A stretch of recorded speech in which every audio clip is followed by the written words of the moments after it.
Yo, if you haven't heard of Fourth Wing, you must be living under a rock in a cave with zero Wi-Fi. This book is the literal blueprint for the romantasy craze that's taking over the world. We meet Violet Sorrengail, a girl who spent her whole life training to be a scribe, basically a bookish librarian. But her savage mother, the commanding general, isn't having it.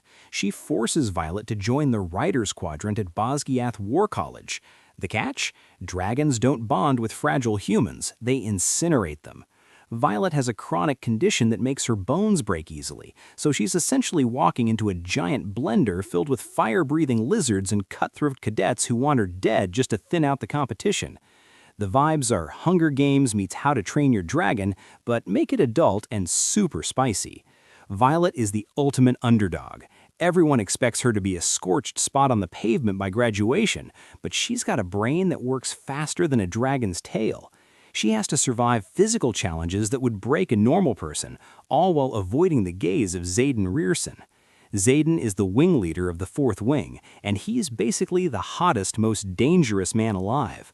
Also, his parents were executed for treason by Violet's mom, so he has a literal blood feud with her. The enemies to lovers energy here is so loud it'll make your ears ring. Let's talk about the stars of the show, the dragons.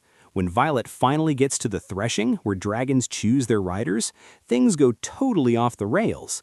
She doesn't just bond with one dragon, she bonds with two. One of them is Tyern, a massive, grumpy black dragon who is basically a flying tank. The other is Andarna, a tiny golden dragon who is too cute for her own good. This makes Violet a massive target because she's now one of the most powerful and hated people in the college. The bond between them is psychic and intense, and watching Violet learn to wield her power, literally throwing lightning, is a total main character energy moment.